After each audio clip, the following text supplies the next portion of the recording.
ভিন্ন ধর্মের মহিলাকে বিয়ে করে সামাজিক বয়কটের শিকার এক শিক্ষক। বন্ধ স্কুলে যাতায়াত, অভিযোগের তীর তৃণমূলের দিকে। অভিযোগ অস্বীকার করে তৃণমূলের পাল্টা দাবি এটি পারিবারিক বিবাদ। পূর্ব মেদিনীপুরের খেজুরি বিধানসভার নাজের বাজার এলাকার বাসিন্দা সুব্রত বাস পেশায় সরকারি স্কুলের শিক্ষক। দক্ষিণ 24 পরগনার উস্তি এলাকার একটি সরকারি স্কুলের রসায়নের শিক্ষক ডক্টর সুব্রত বাস। এই এলাকার এক মুসলিম মহিলাদের সঙ্গে তার পরিচয় হয়, ক্রমে তা ভালোবাসায় গড়ায়। গত নভেম্বর মাসে তাকে তিনি রেজিস্ট্রি করে বিবাহ করেন এবং পরবর্তীকালে বাড়িতে সামাজিক অনুষ্ঠান করেন। ভিন ধর্মের মেয়েকে বিয়ে করেছেন তিনি। এই খবর ছড়িয়ে পড়তে শুরু হয়েছে অশান্তি, বন্ধ হয়ে যায় স্কুলে যাতায়াত, সেই সঙ্গে তাকে সামাজিকভাবে বয়কট করা হয় এবং সেই সঙ্গে চলে বিভিন্ন রকমের অত্যাচার। এমনটাই দাবি তার। কখনো বাড়ির গাছপালা পুড়িয়ে দেওয়া, কখনো তার পরিবারকে উদ্দেশ্য করে কটূক্তি করা। দিনের পর দিন মানসিক অত্যাচারের মাত্রা ক্রমেই বাড়তে থাকে তার। শিক্ষকদের দাবি, গ্রামে এক প্রকার তাদের একঘরে করে রাখা হয়েছে এবং যখন তখন তাদের উপর অত্যাচার চালানো হচ্ছে। স্কুলের সমস্যার কথা জানিয়ে তিনি ইতিমধ্যে স্কুল শিক্ষা দপ্তরকে চিঠি দিয়েছেন যাতে তাকে ওই জায়গা থেকে বদলি করা হয়। এছাড়া তিনি সমস্ত বিষয়টি জানিয়ে ভূপতিনগর থানায় একটি অভিযোগ দায়ের করেছেন।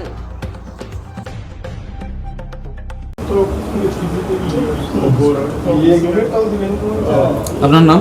আমার নাম প্রমোদারঞ্জন বাস, আমার ছেলে সুব্রত কুমার বাস। বর্তমান কি হয়েছে আপনি? বর্তমান আমার ছেলে মুসলিম মেয়েকে বিবাহ করার জন্য গ্রাম থেকে তারা বয়কট করেছে এবং এই আমার পাড়ার কিছু মানুষজন তারাও আমাদের বিরোধিতা করেছে এবং আমাদের বিভিন্নভাবে ক্ষয়ক্ষতি করছে, আমাদের উপর অত্যাচার করছে। পরবর্তীকালে আমাদের আলের তাল গাছগুলোকেও নষ্ট করে দিয়েছে পুড়িয়ে। এর জন্য আমরা শত চেষ্টা করে গ্রামের সঙ্গে মিশার চেষ্টা করেছিলাম, কিন্তু কিছু হয়নি। আমাকে বয়কট করে রেখেছে, গ্রামীণ চাঁদা নেয়নি। বয়কট এটার অর্থ আপনি কি কোনো বিজেপির কোনো? আমার বিজেপি, আমি গত এই সমিতির নির্বাচনে আমি বিজেপির প্রার্থী হয়েছিলাম, তাই তাদের আমার প্রতি ক্ষোভ ছিল। সেই ক্ষোভের বশবর্তী হয়ে তারা হিংসাপরায়ণ হয়ে আমার একটা ক্ষতি করার চেষ্টা করছে। মানে এই আপনার ছেলের বিয়ে? আমার ছেলের বিয়ের ইস্যুকে কেন্দ্র করে এইটাই তারা সুযোগ পেয়েছে।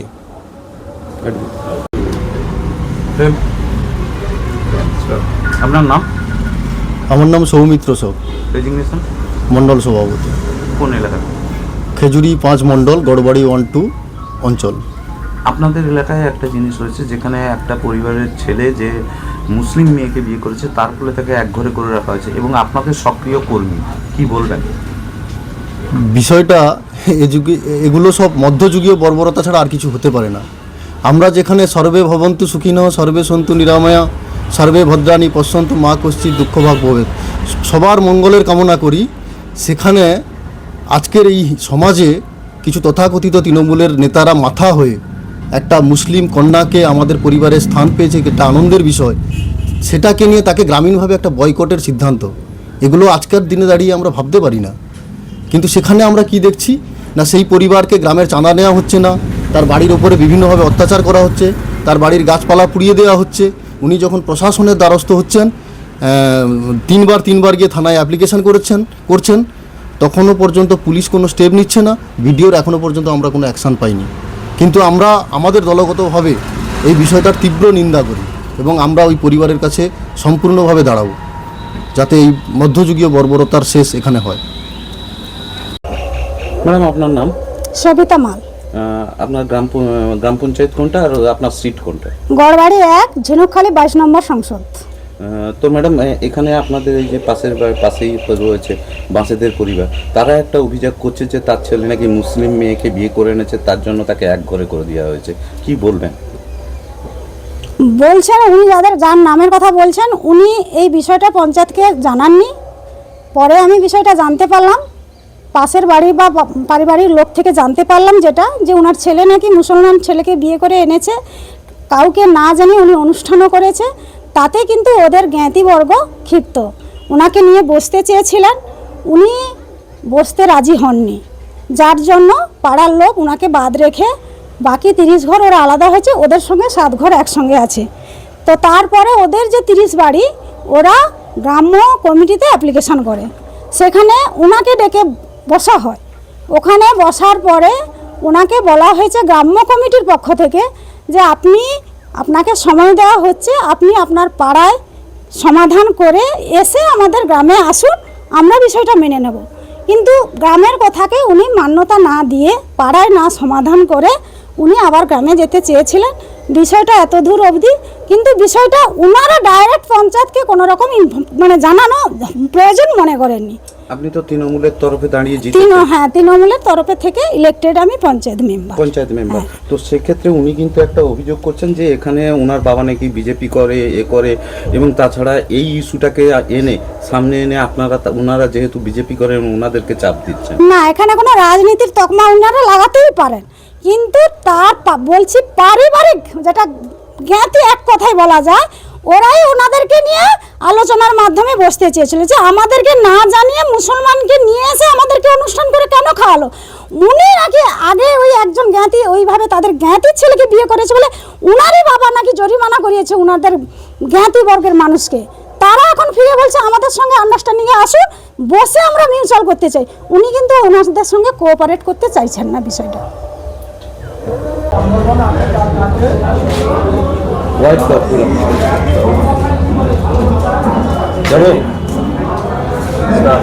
আপনার নাম? আমার নাম ডক্টর সুব্রত মাস। আপনি কি করেন পেশায়? আমি পেশায় শিক্ষকতা। কোন স্কুলে? আমি বইজবাড়িয়া সামমারা সমীর স্মৃতি বিদ্যা মন্দিরে শিক্ষকতা করি। সমস্যা কি? সমস্যা বলতে আমি হিন্দু ধর্ম মতে একজন মুসলিম মেয়েকে বিবাহিত করি। মেয়েটার নাম হচ্ছে সুলফিয়া সুলতানা। বর্তমানে আমার বাড়িতে কিছু দুষ্কৃতকারী আমাকে বিভিন্ন সামাজিকভাবে বয়কট করার চেষ্টা করছে, এবং আমার পাশাপাশি গ্রামে তারা জানাচ্ছে যে এদেরকে নিমন্ত্রণ করলে আমার বাড়িতে নিমন্ত্রণ খাওয়ানো যাবে না। আমাদের বাবা মাকে, বৃদ্ধ বাবা মা আছে, তারা রিটায়ার শিক্ষক, তাদেরকে রাস্তাঘাটে বিভিন্নভাবে হেনস্থা করছে। এছাড়া সামাজিক যে কোনো অনুষ্ঠানে বয়কট করছে। পাশাপাশি আমাদের পাড়ায় একটা পুজো হয়, সেখানে আমাদের অংশগ্রহণ করতে দিচ্ছে না। আমাদের গ্রামের যে পুজো হয় সেই পুজোতে অংশগ্রহণ করতে দিচ্ছে না। চাঁদা দেওয়ার পর সিচুয়েশন হলে চাঁদা নিচ্ছে না। এরকম করে বিভিন্নভাবে আমাদেরকে মেন্টালিটি, আমরা যখন বাইরে কোথাও যাচ্ছি সেক্ষেত্রে আমাদেরকে দেখে স্ল্যাং ল্যাঙ্গুয়েজ ইউজ করছে। আমার ওয়াইফকে বিভিন্নভাবে হেনস্থা করা হচ্ছে। তার ফলে কী হচ্ছে, আমার মা বাবা দুজনেই হচ্ছে মেন্টালি ফ্রাস্ট্রেটেড এবং অসুস্থ অবস্থায় পৌঁছে গেছে। তো এখন আপনি কি করতে চাইছেন? আমি একজন ভারতীয় নাগরিক হিসাবে আমার সামাজিক নিরাপত্তার প্রয়োজন। সেজন্য আমি সামাজিক নিরাপত্তা চাইছি, এবং আমি সকলের কাছে আবেদন করব এই পরিস্থিতিটা বন্ধ করার জন্য, এবং আমাকে সামাজিক নিরাপত্তা দেওয়া হোক। তার জন্য আমাকে যদি পরবর্তী পদক্ষেপ নিতে হয়, আইনি প্রশাসনিকভাবে যদি পদক্ষেপ নিতে হয়, তার জন্য আমি সমস্ত পদক্ষেপ নিতে প্রস্তুত হচ্ছি। আপনি তো আজকে কাঁথি আদালতে এসেছেন। হ্যাঁ, আমি কাঁথি আদালতে এসেছি। এই বিষয় নিয়ে আমার লয়ারের সাথে কথা হয়েছে। উনি বলেছেন যে আপনি পদক্ষেপ নিন, এবং সেক্ষেত্রে আপনাকে সামাজিক নিরাপত্তা দেওয়ার কোনো অসুবিধা হবে না। তো সেক্ষেত্রে এক প্রকার আপনাকে সামাজিক বয়কট করে রাখা হয়? হ্যাঁ, বিভিন্নভাবে সামাজিক বয়কট করা হয়েছে, এবং আমাকে বিভিন্নভাবে হেনস্থা করা হচ্ছে।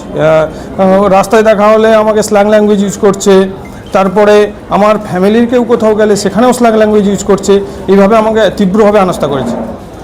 কারা করছে এটা? আমাদেরই এলাকার কিছু লোক আছে যারা মানে অশিক্ষিত, অর্ধশিক্ষিত, তারা এইভাবে আমাকে হেনস্থা করছে।